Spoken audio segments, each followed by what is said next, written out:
شکریہ مکرم بھائی. بعد مدت کے یہ گھڑی آئی، آپ آئے تو زندگی آئی. شکریہ اے حضور آنے کا، وقت جاگا غریب خانے کا. خواتین و حضرات، یہ بہت فخر اور مسرت کا مقام ہے کہ ہمارے مہمان خصوصی سابق ممبر پارلیمنٹ ایوان اعلیٰ ہماری درسگاہ کے سابق طالب علم بھی ہیں. میں ان کی طرح پرسنل ڈیٹیل پڑھ دوں.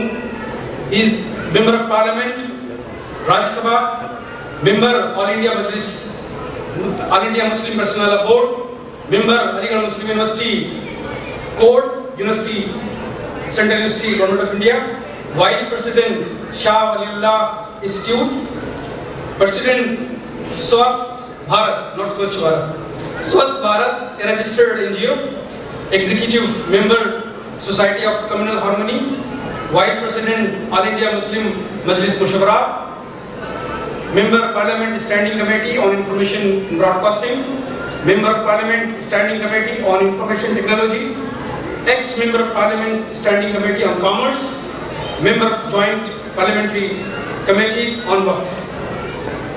Past positions held: Vice President Ali Garh Muslim University, Student Union 1966 to 1967, President Ali Garh Muslim University Union, Student Union 1967 to 68, President National Council of Student Union of India NSUI 1968, led an All India Students Union delegation to Australia, New Zealand and other Southeast Asian countries in 1968.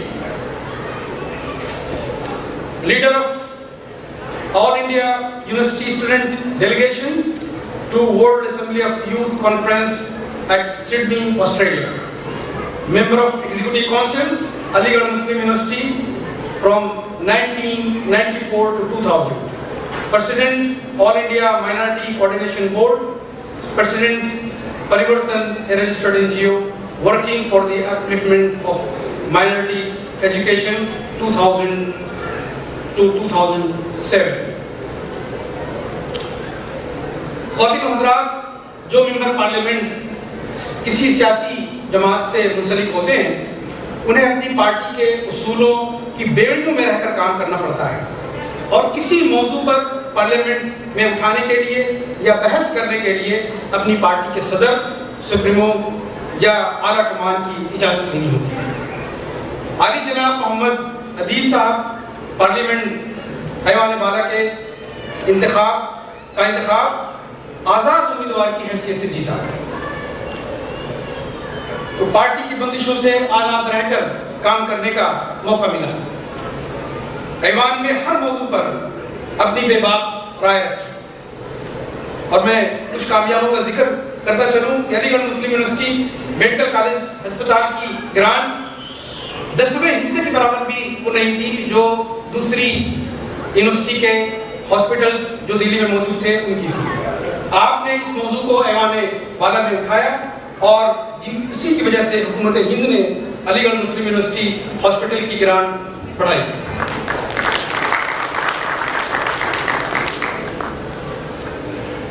اور دوسری سب سے بڑی کامیابی میں مانتا ہوں کہ پہلے صرف اسکول اور کالجز کو اقلیتی درجہ دیا جاتا تھا. آپ نے یونیورسٹی کو بھی اقلیتی درجہ دینے کے لیے ایوان بالا میں یہ موضوع اٹھایا اور اسی کی کامیابی کا نتیجہ یہ ہے کہ آج جامعہ ملیہ اسلامیہ، جامعہ ہمدرد اور دیگر یونیورسٹی کو بھی اقلیتی درجہ ملا. ہمارے ملک کی جیلوں میں ہزاروں بے گناہ نوجوان سالوں سے بند ہیں جن پر پولیس نے کوئی فرد جرم بھی عائد نہیں کیا ہوا ہے. آپ ان معصوم نوجوانوں کی رہائی کے لیے ایوان سے لے کر سڑک تک کی لڑائی لڑ رہے ہیں. میں زحمت دیتا ہوں اپنے مہمان خصوصی عالی جناب محمد ادیب صاحب کو کہ وہ تشریف لے آئیں اور اپنے خیالات سے ہمیں روشناس کریں. جناب ادیب صاحب.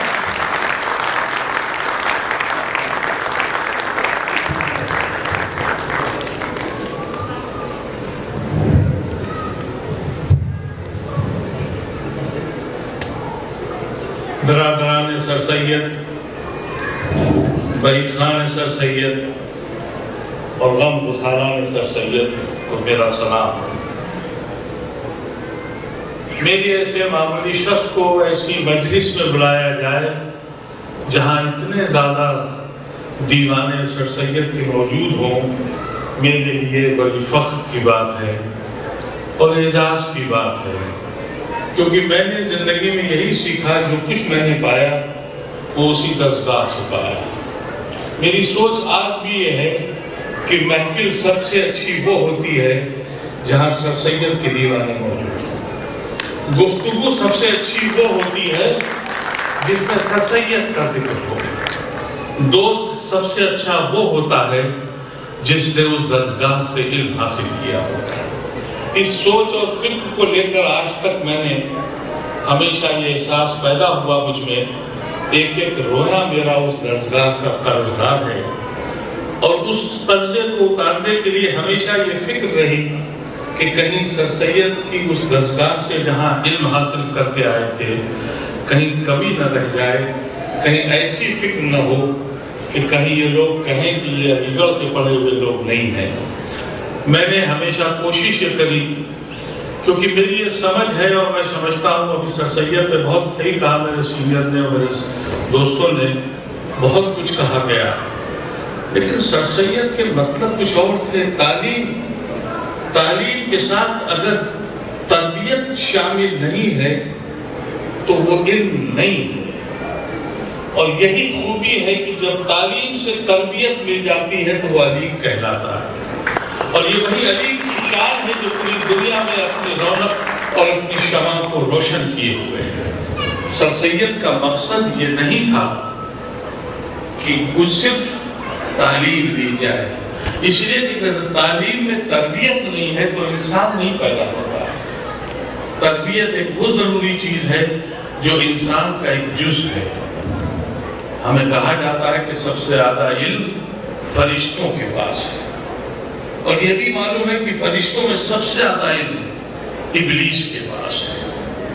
تو وہ علم نہیں لینا ہے جو ابلیس کے پاس ہے، علم وہ لینا ہے جن سے انسانیت زندہ ہو۔ اور جو ابلیس کا علم لیتا ہے وہ راکٹ بناتا ہے، وہ بم پھینکتا ہے، وہ ملکوں کو تباہ کرتا ہے، اور وہ خاندان کو تباہ کر کے کہتا ہے کہ ہم انسانیت پیدا کر رہے ہیں۔ وہ علم ہم کو نہیں چاہیے۔ سر سید نے اس علم کی کبھی بھی اس علم کی طرف اشارہ نہیں کیا تھا۔ سر سید نے کہا تھا کہ ایک علم کو اگر تم نے تربیت نہیں لی تو تم میں اور جانور میں کوئی فرق نہیں محسوس ہوگا۔ اللہ کا شکر ہے اس درسگاہ سے آج تک جتنے لوگ ہوئے، آج اس زمین پر بھی اتنے لوگ اس زمین سے نکل کے آئے ہیں جو اپنی تربیت اور اپنی تعلیم کے سہارے۔ ہم میں اور آپ میں کوئی خون کا رشتہ نہیں ہے، کوئی رشتہ داری ناطیداری نہیں ہے۔ یہ خوبی ہے اس ڈائننگ ہال کی، اس سراؤنڈنگ کی، اس محفلوں کی، اس فکر کی اور سوچ کی جو سر سید نے ہم کو پیدا کی تھی، اور وہ سوچ تھی جس کی سخت ضرورت ہے۔ علم کی بات بہت ہوتی ہے، یقین کیجیے گا ہندوستان میں دولت مندوں نے فیکٹریاں کھولی ہیں ڈگریاں بانٹنے کی۔ آپ عام انسان وہاں جا نہیں سکتا۔ 50-60 لاکھ روپیہ دے کے تعلیم دیتے ہیں۔ وہ تعلیم کون لوگ لیتے ہیں؟ وہ رؤسا جن کے پاس بے پناہ دولت ہے، وہ وہاں سے ڈگری حاصل کر کے آتے ہیں اور تعلیم یافتہ کہلاتے ہیں۔ اور دیکھیے دنیا میں اس تعلیم یافتہ لوگوں نے کیا بحران برپا کر رکھا ہے۔ ایک انسان سڑک پہ چل نہیں سکتا، لڑکیاں دہلی ایسے شہر میں اپنے کو محفوظ محسوس نہیں کرتی۔ یہ وہ علم ہے جس کے لیے ہم ہر بار کہتے ہیں کہ علم لاؤ، تعلیم لاؤ، تعلیم لاؤ۔ تعلیم کا مطلب ہے کہ تربیت کے ساتھ تعلیم لاؤ۔ اگر وہ نہیں آئے گا تو انسان نہیں وحشی پیدا ہوتے ہیں۔ سڑکوں پہ لڑکیوں اور لڑکوں کو چلنا دور ہے۔ انسانوں کو اپنی ان ڈگریوں کے ذریعے، یہ سب سے بڑا کارنامہ سر سید کا وہ خواب ہے جو وہاں سے نکلا ہے۔ علی گڑھ یونیورسٹی میں جب ہم لوگ پڑھنے گئے تھے تو اس وقت ڈاکٹرز، انجینئرز اور پروفیشنلز کی ضرورت تھی۔ لیکن میں آج آپ سے کہوں کہ ہندوستان میں مدبر و مفکروں کی بھی ضرورت ہے، اور فکر کرنے والوں کی بھی ضرورت ہے، جس کی بہت کمی ہو گئی ہے۔ یہ کمپیوٹر اور یہ ٹیوٹر جو ہے، اس نے ہماری دنیا کو بدل دیا ہے۔ میں یہ نہیں کہتا کہ یہ نہیں لینا چاہیے، لیکن ایسے ہندوستان میں جہاں تھیالوجی کو ہسٹری میں تبدیل کر دیا جائے، جہاں پوری قوم ایک احساس کمتری میں مبتلا ہو جائے اور ہم سے اس طرح کی باتیں کرے جس کا ذکر بھی کیا انہوں نے، ہمارے ساتھی نے، ہمارے سینئر نے، کہ دھرم پریورتن کی باتیں شروع ہو جائیں، وہاں پر قیادت کی ضرورت بھی بہت ضروری ہے۔ میں چند بار ابھی علی گڑھ گیا، مجھے بڑی خوشی ہوئی کہ علی گڑھ یونیورسٹی کے طلباء اس بار جو اب آئے ہیں ان میں بصیرت ہے، ان میں فکر ہے، کیونکہ علی گڑھ یونیورسٹی نے صرف طالب علم ہی پیدا نہیں کیے، انجینئر ڈاکٹر ہی پیدا نہیں کیے، ہندوستان اور آزادی سے پہلے اور آزادی کے بعد قیادت بھی پیدا کی، رہبر اور لیڈر بھی پیدا کیے۔ وہ سوتے بھی سو گئے تھے۔ مجھے بڑی خوشی ہے کہ اس وقت یونیورسٹی کا ماحول بہت اچھا ہے۔ وہاں کا وائس چانسلر بھی ایک ایسا شخص آیا ہے جو کوشاں ہے کہ اس درسگاہ کو اس مقام تک پہنچا دے جس کا خواب اس کے بانیوں نے دیکھا تھا۔ کبھی کبھی ایسا فکر لگتی تھی ہم کو، ایک درد اٹھتا تھا دہلی میں جب ہم علی گڑھ جاتے تھے، کیونکہ علی گڑھ کے معاملات کچھ اس طرح کے ہو گئے تھے کہ میں نے اپنے بیٹے کو شروع میں پبلک اسکول دون اسکول میں پڑھایا، اور جب وہ دون اسکول سے پڑھ کے آئے تو میرے علی گڑھ کے ساتھی آئے ہوئے تھے، اور انہوں نے کہا کہ بھائی یہ تو سلام علیکم کرنا نہیں جانتا ہے، یہ تو ہائے ہائے کرتا ہے۔ تو میں نے کہا کیا کروں؟ کہا مجھ کو دے دو، علی گڑھ لے جاؤں گا۔ تو میں نے علی گڑھ بھیج دیا، اس لیے کہ میں نے سوچا کہ انہوں نے بڑا اختلاف کیا کہ میں علی گڑھ نہیں جاؤں گا۔ تو میں نے کہا کہ میرے اوپر ایک احسان کرو، 3 سال علی گڑھ پڑھ کے آ جاؤ۔ اس وقت علی گڑھ کے حالات اتنے خراب ہو گئے تھے کہ دون اسکول میں 5 بچے مسلمان تھے، وہ اس کی امامت کرتا تھا، علی گڑھ گیا تو نماز بھی چھوٹ گئی، اور میں نے بھیجا تھا کہ وہ علی گڑھ کی تہذیب سیکھ کے آئے۔ وہ درد تھا جو سینے میں اٹھتا تھا وہاں دیکھ کے۔ آج علی گڑھ کی کیفیت ایسی ہو گئی تھی کہ جب ہم لوگ پہلی بار، آپ تو یہیں رہتے ہیں، لیکن جب ہم پہلی بار حرم شریف میں آئے اور وہ نظارہ دیکھا تو پیر لرز گئے، ہمت ہار گئے کہ کہاں کھڑے ہیں۔ لیکن ہم نے سنا کہ وہاں جو لوگ رہتے ہیں وہ جیب بھی کاٹ لیتے ہیں، مجھے نہیں معلوم کہاں سے حقیقت۔ یہی کیفیت علی گڑھ کے ان لوگوں کی ہے جو علی گڑھ سے دور ہیں، بے پناہ علی گڑھ سے محبت کرتے ہیں، اور جو مجاور وہاں بیٹھ گئے ہیں اس درسگاہ کو جس طرح سے چوس رہے ہیں، جب آپ ان سے ملے تو دل کو تکلیف ہوتی ہے۔ لیکن کچھ حالات بدلے ہیں، لڑکوں میں، ٹیچروں میں فرق آیا ہے۔ پہلے میں ابھی بھائی سے کہہ رہا تھا، ہاشم بلوائی صاحب ہمارے پروکٹر تھے، یعنی میں سمجھتا ہوں کہ ہمارے ندیم میاں ہاشم بلوائی سے 4-5 انچ اوپر ہیں، وہ ہمارے پروکٹر تھے۔ لیکن پروکٹر ایک بار نکل جاتا تھا۔ حامد انصاری صاحب کے ہاں ایک کتاب کے اجرا پہ میں نے کہا تھا کہ سب سے سخت جو کوئی سزا ہو سکتی ہے وہ استاد کی آنکھ اور نگاہ ہے جو بچہ دیکھ کے ڈر جاتا تھا۔ اب وہاں کا پروکٹر لال بتی لے کے 3 گاڑیاں بل کے اس کے ساتھ ہوتی ہیں، ایس ایس پی کی طرح چلتا ہے۔ پروکٹر اور ایس ایس پی میں فرق ہے، لیکن اللہ کا شکر ہے ابھی میں نے وائس چانسلر سے یہ کہا کہ آپ علی گڑھ مسلم یونیورسٹی کے استاد کے ساتھ والد بنیے، باپ کی محبت دیجیے اور سختی بھی اتنی ہی کریے، لیکن یہ مت بھولیے کہ آپ یہاں کے آفیسر ہیں، بلکہ یہ سمجھیے کہ آپ ان کے والد ہیں۔ اور یہ رشتہ علی گڑھ کے وائس چانسلر ہم لوگوں میں ہوا کرتا ہے۔ علی یاور جنگ صاحب کا ذکر کیا، اور حقیقت یہ ہے کہ علی یاور جنگ صاحب، ہم جب علی گڑھ گئے تو زیدی صاحب وائس چانسلر ہوتے تھے، پھر علی یاور جنگ صاحب کے ساتھ ایک سامنا پیش آیا، لیکن ہم لوگوں نے علی یاور جنگ صاحب سے بے پناہ نفرت نہیں کی تھی، وہ انسانیہ ہو گیا تھا، لیکن ہم نے ان کا وہ رخ بھی دیکھا جب وہ دوبارہ واپس آئے تو اس وقت انہوں نے کہا بھی ہے کہ میں کچھ علی گڑھ کرنے اور گیا تھا لیکن شاید لوگوں نے مجھے سمجھا نہیں. تو علی گڑھ میں استادوں کی جو عزت اور جو مقام تھا وہ بھی دھیرے دھیرے چلا گیا، اور جو استادوں کا جو تعلق طالب علموں سے تھا وہ بھی ختم ہو گیا. ایسے ایسے استاد وہاں ہوتے تھے جن کا ایک مقصد تھا کہ تعلیم اور تربیت کس طرح سے بچے کو پہنچاتے ہیں. پھر ایک دور وہ آیا کہ یونیورسٹی کی گرانٹ اتنی بڑھ جائے کہ تنخواہ اتنی مل جائے کہ میں بھی لیکچرر ہو جاؤں، میری بیوی بھی ہو جائے اور میرا بھائی بھی آ جائے اور میرا سالہ بھی آ جائے، اور کس طرح سے یونیورسٹی پر قبضہ کر لیا جائے. جو ان بریڈنگ تھی اس نے اس اسپرٹ کو کھو دیا تھا. لیکن دعا کرنی چاہیے اس لیے کہ صرف علی گڑھ ہی کا مسئلہ نہیں ہے، پورے ہندوستان کے حالات بہت بدل گئے ہیں.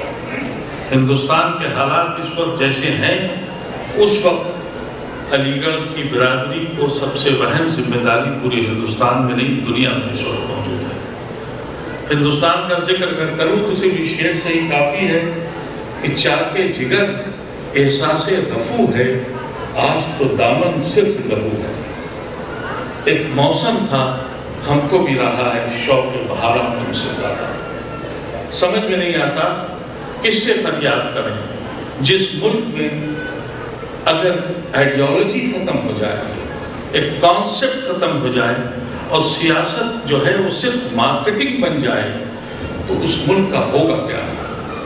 اور اس میں سب سے زیادہ ذمہ داری ہمارے مسلمان بھائی اور وہ بھائی جو علی گڑھ میں پڑھے ہیں، یعنی وہ ہمارے علی بھائی چاہے وہ کسی قوم کے بھی ہوں. اگر کہیں دنیا میں اور خصوص ہندوستان میں سیکولرزم کو اگر دیکھنا ہے تو اس کی صرف ایک جگہ ہے، وہ ہندوستان ہے. اگر ہندوستان کو زندہ رہنا ہے تو علی گڑھ کی تہذیب اور علی گڑھ کے کلچر کو اگر اپنا لیں تو یہ ملک یقینی طور پر وہ ملک بن جائے گا جو اس کے بانیوں نے اس ملک کو آزاد قرار دیا. لیکن بدنصیبی یہ ہے کہ جب آدمی تعصب کے چشمے لگا لے، اور جیسا ابھی ذکر کیا کہ علی گڑھ میں ابھی انہوں نے بہت ہنگامہ کیا، مجھے وائس چانسلر صاحب نے بلایا اور کہا کہ بھائی حالات بہت خراب ہیں، آپ آئیے اور بچوں کو سمجھائیے.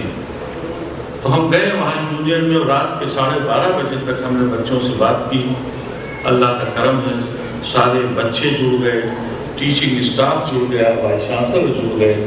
اس کے بعد ہم نے ٹیلی ویژن پہ یہ کہا کہ تم نے علی گڑھ مسلم یونیورسٹی کی طرف اگر نگاہ اٹھا کے بھی دیکھی، یہ وہ سرکاریں نہیں ہیں، وہ پارٹیاں نہیں ہیں جو سرنڈر کر دیں.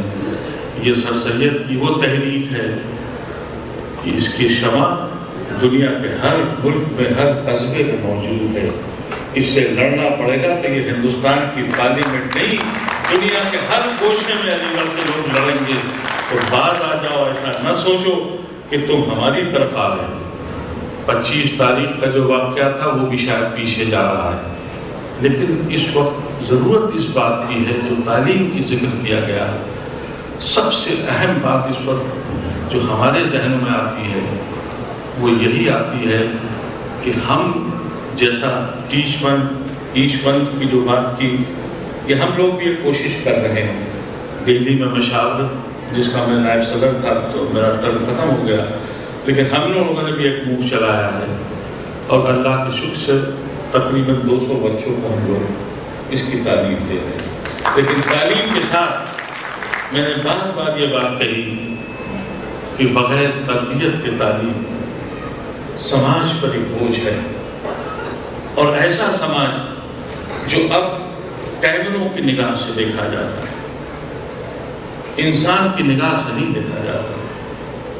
کیمرے کی نگاہ وہ ہوتی ہے جو دکھانا چاہتی ہے، نگاہ انسان کی جو ہوتی ہے وہ سب کچھ دیکھتی ہے، اچھے اور برے سب کو، اس درد کو بھی محسوس کرتی ہے، اس پین کو بھی محسوس کرتی ہے، ان محبت کو بھی محسوس کرتی ہے. جب آپ آنکھ کی لینس سے دیکھتے ہیں، انسان کی آنکھ سے دیکھتے ہیں، جب آپ کیمرے کی آنکھ سے دیکھتے ہیں تو صرف وہی دیکھتے ہیں جو دکھایا جاتا ہے. اور جب زمین پر یہ مسئلہ طے ہو جائے کہ جو ملک جو قلم چلانے والے لوگ ہیں، جو قلم اگر بکنے لگے تو سماج پر ایک بوجھ بن جاتا ہے، اور قلم اگر بکنے لگتی ہے تو مارکیٹنگ شروع ہو جاتی ہے۔ پوری دنیا کا رواج یہی ہے، پوری دنیا میں۔ ہندوستان میں جو اس وقت حکومت چل رہی ہے وہ ان کے ایک بہت بڑے پیر چانکیہ کے فیصلے پر چل رہی ہے۔ چانکیہ جو ایک بہت مشہور برہمن ہیں اور ساری جگہ کوٹ ہوتے ہیں، چانکیہ نے یہ کہا کہ اگر سرکار حکومت لینی ہے تو تام دام دنڈ بھید، یعنی خوشامد سے حکومت لے لو، اور اگر اس سے نہ ملے تو دام یعنی پیسہ لگا کے حکومت لے لو، اور اگر پھر نہ ملے تو دنڈ یعنی ظلم کر کے حکومت لے لو، اور پھر بھی اگر نہ حاصل کر پاؤ تو بھید یعنی ڈفرینسز پیدا کرو۔ یہ کہا تو جاتا ہے کہ انگریز آئے ڈیوائڈ اینڈ رول پالیسی دے گئے، لیکن یہ برہمن بہت پہلے سمجھا گئے تھے کہ ہم کبھی بھید میں آ کے ایسے پٹے کہ ہم جب دنگا ہو، فساد ہو، ہم لٹیں مریں یتیم ہوں تو مسلمان ہیں، جب ہم الیکشن کے وقت اپنے ووٹ کا استعمال کریں تو ہم برادری ہیں اور مسلک ہیں۔ ایسی قوم کا کیا ہوگا؟ یہ چانکیہ کا فارمولا تھا۔ پھر یہ کہ اب اگر حکومت آ جائے تو حکومت چلائی کیسے جائے؟ تو پھر اس نے کہا چانکیہ نے کہ اگر تم کو حکومت چلانا ہے تو اپنا ایک خوف، ایک مخالف پیدا کرو۔ کہا اگر مخالف نہ ہو تو کہا کریٹ کر دو۔ تو ہندوستان میں سی بی کریٹ ہو گئی، ہندوستان میں نوجوان مسلمان بچے کریٹ ہو گئے، بم و پڑاخے چھوٹنے لگے، کہا یہ کریٹ ہو گئے، اب دیش خطرے میں ہے۔ اس سے بڑے ان کے پیر جو امریکہ میں بیٹھتے ہیں، انہوں نے کہا اسامہ پیدا ہو گئے، آئی ایس پیدا ہو گیا، اور پوری دنیا پر قبضہ کر لو۔ یہ وہ فارمولے ہیں جس پہ یہ کام کرتے ہیں۔ ایک وویکانند انسٹیٹیوٹ فارم ہوا آج سے 10 سال پہلے، آر ایس ایس سے فارم کیا۔ آج جب ان کی سرکار آئی تو پی ایم کا سیکریٹری، جتنی بھی پوسٹیں ہیں وہ اسی انسٹیٹیوٹ سے نکل کے آ رہی، اور ہم مسلمانوں نے کبھی اپنے مستقبل کے بارے میں کوئی خاکہ نہیں بنایا۔ یہ وہ قوم ہے جو ماضی میں رہتی ہے، حال بے حال ہے، مستقبل کا کوئی کانسیپٹ نہیں۔ جب تک قوم اپنے مستقبل کو بنانے کی فکر نہیں کرے گی وہ قوم زندہ نہیں ہوگی۔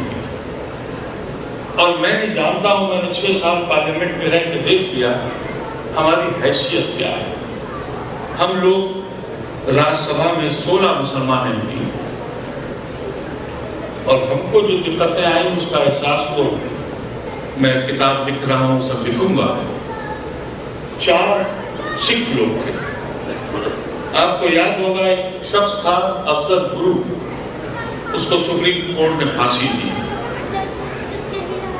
اب صحیح بھی غلط بھی سپریم کورٹ کا ججمنٹ ہے، ہم اس کو مانتے ہیں کیونکہ سپریم کورٹ ہائیسٹ کورٹ ہے۔ اس نے اس کو مجرم پایا، اس کو پھانسی دی گئی۔ جس وقت پھانسی ہوئی تو اس کی بیوی کا فون کشمیر سے میرے پاس آیا کہ میں اس کی لاش لینا چاہتی ہوں۔ ان کے وکیل پی این ہسکر کی بیٹی میڈم ہسکر ان کی وکیل تھی، وہ آئی، اور وکیل پنیانی آئے، اور ہم نے کوشش کی کہ یہ لاش ان کے گھر والوں کو واپس دے دی جائے۔ بڑی بحث ہوئی ہوم منسٹری میں پرائم منسٹر سے، اور ہم نے کہا کہ مجرم اس وقت تک ہوتا ہے جب تک زندہ ہوتا ہے، اور جب وہ مر جاتا ہے تو وہ آپ کی پراپرٹی نہیں ہے۔ لیکن وہ لاش نہیں دی گئی، اور اس بیوی کو وقت رخصت سلام کرنے کی اجازت بھی نہیں ملی۔ اس کے بچے کو اپنے باپ کی شکل دیکھنے کی بھی اجازت نہیں ملی۔ یہ میری قوم ہے۔ 15 دن کے بعد ایک سردار سکھ لاہور کی جیل میں مرتا ہے۔ 11 بجے پارلیمنٹ شروع ہوئی، معلوم ہوا کہ ایڈجرنمنٹ ہو رہا ہے۔ میرے سلمان خورشید فارن منسٹر تھے، پوچھا کیا بات ہے؟ کہا کہ علی بھائی جب تک لاش نہیں آتی ہے سردار لوگ پارلیمنٹ چلنے نہیں دیں گے۔ 1:30 بجے لاہور سے وہ لاش امرتسر پہنچ گئی، 2 بجے پارلیمنٹ کا سیشن شروع ہوا، 4 ممبر آف پارلیمنٹ تھے۔ یہ زندہ قوم کی نشانی ہے۔ ہم کو ان سب پہ تجزیہ کرنا پڑے گا، ہم کو سوچنا پڑے گا کہاں رہ گئے ہم اور کیوں رہ گئے، کیا خطا کی تھی ہم نے۔ اگر علی گڑھ کا آدمی سچ بولنا چھوڑ دے اور اگر علی گڑھ کا پڑھا ہوا شخص حق کو حق کہنا بھول جائے، ظالم کو ظالم کہنا چھوڑ دے، تو وہ علم نہیں ہے۔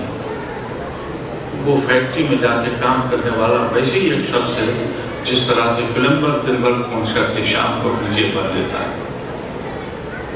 پڑھے لکھے لوگوں کی پہچان یہ ہے، میرے دین کا سبق یہ ہے کہ جب تک حق کو حق نہیں کہا اور ظالم کو ظالم نہیں کہا، جب تک کوئی مسئلے حل نہیں ہوتے۔ میں آپ لوگوں سے گزارش کرنا چاہتا ہوں، میرے ایسے لوگوں کو آپ جب بھی بلائیں گے، میرے لیے تو خوش نصیبی ہوگی، میں اپنی برادری میں جب چاہے آ جاؤں۔ کوشش کریے اپنے جلسوں میں جو ہندوستان کے بڑے جرنلسٹ ہیں، قلم کار ہیں، اوپینین میکرز ہیں، ان کو بلائیے، ان کو آئینہ دکھائیے، ان سے کہیے کہ ہماری خطا کیا ہے، تم نے ہمارے منہ کیوں کالے کیے ہیں، ہم نے تو اس زمین کے ہر خطے پہ اپنے خون کے چھینٹے دیے ہیں، پھر ہمارے ساتھ ناانصافی کیوں؟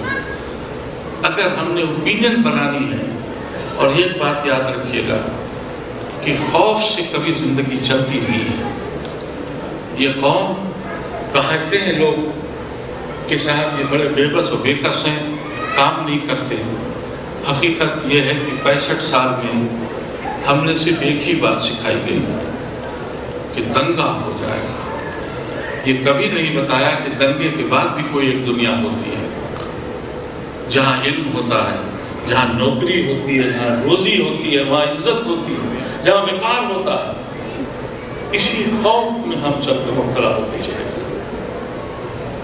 میں تو حیرت زدہ تھا، مجھے اس بات کا غم نہیں ہے کہ میں سرکار میری پسند کی نہیں آئی، ان کی سرکار آئی جن سے میں نفرت کرتا ہوں یا چڑھتا ہوں، لیکن مجھے تکلیف اس وقت ہوئی کہ جس وقت 14 مئی 2014 کو یہ رزلٹ آیا، ہماری قوم کے ہمارے رہبر اور لیڈر جو کسی نہ کسی عہدے کی ساتھ میں تھے، 15 تاریخ گجرات پہنچ گئے۔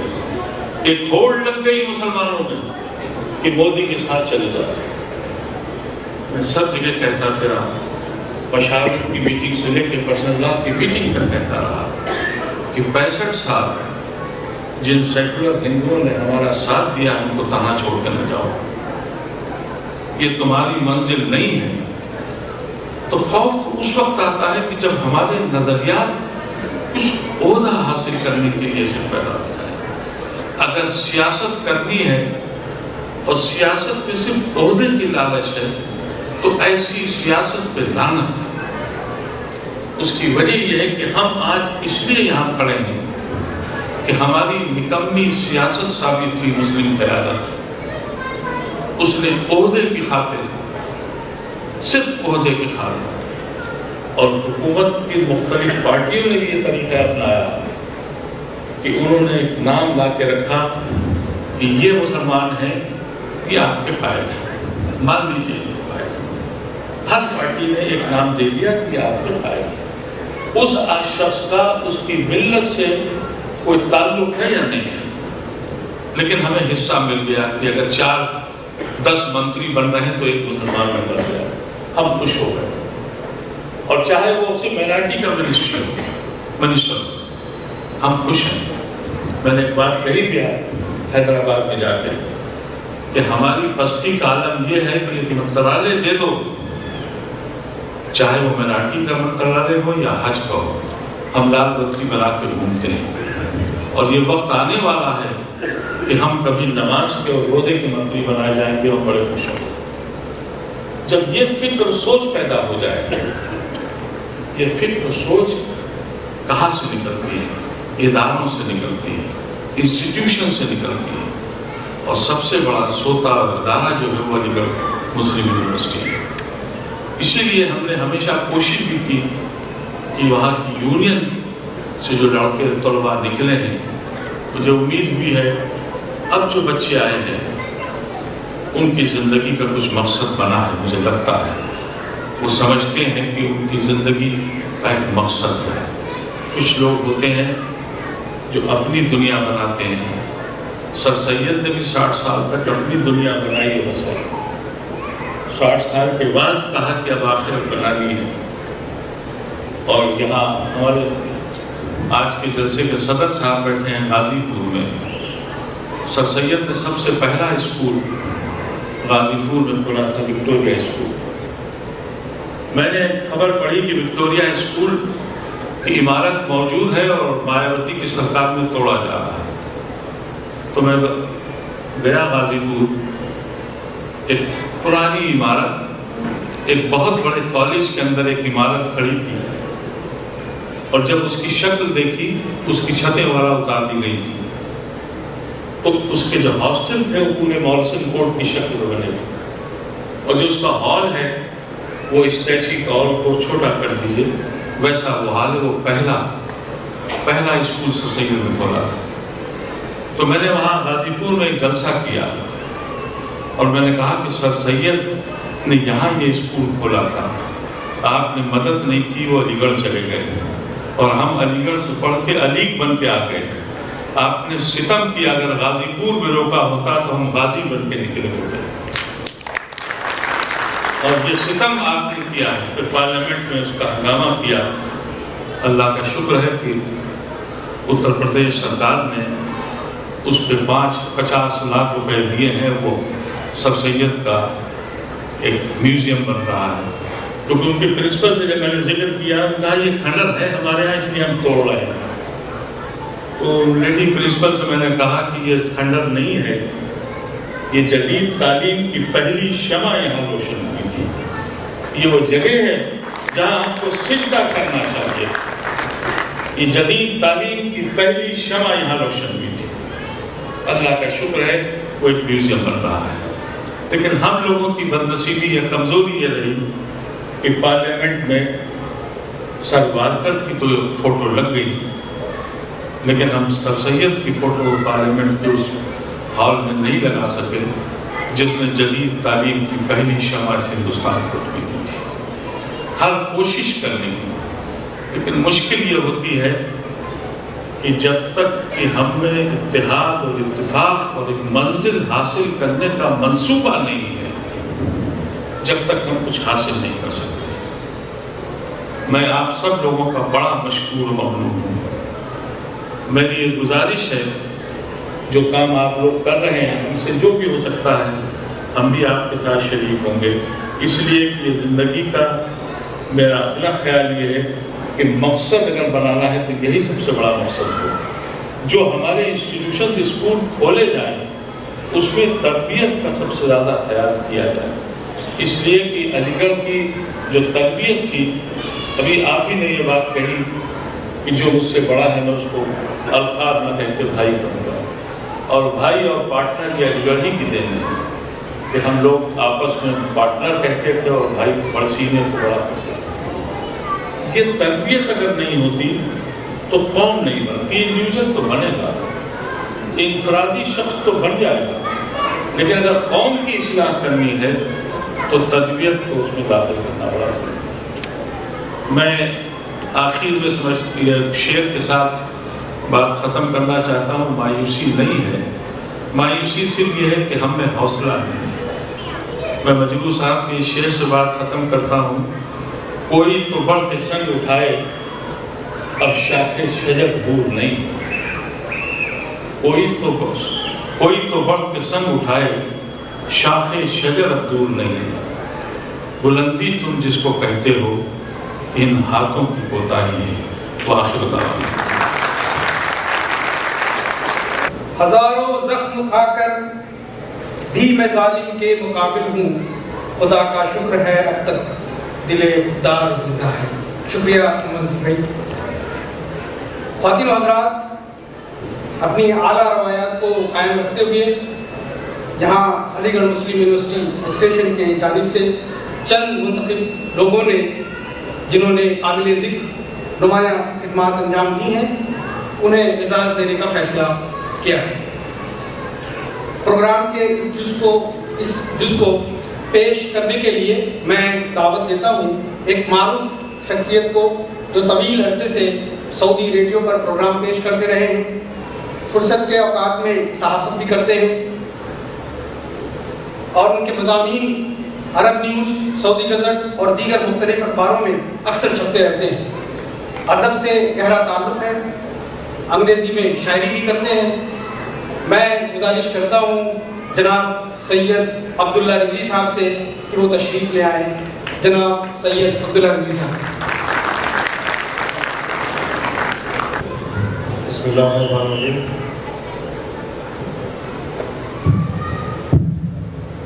It's always a pleasure to be amongst the people who are not only literate, and as I would like to quote our chief guest, Mr. Habib just now, and I was trying to find the right word to translate. تہذیب کی بات آپ نے کری، تربیت کی بات آپ نے کری، تو میں بہت دیر چکھڑا یہی سوچتا رہا کہ اگر اس کو انگریزی میں کہا جائے تو کیا وہ ڈیپتھ آ سکتی ہے۔ میں آپ لوگوں کو کہوں گا یہ کہ فکر کیجئے اس کے اوپر، is there any English equivalent to what Sir Syed has given you which you should add apart from what you get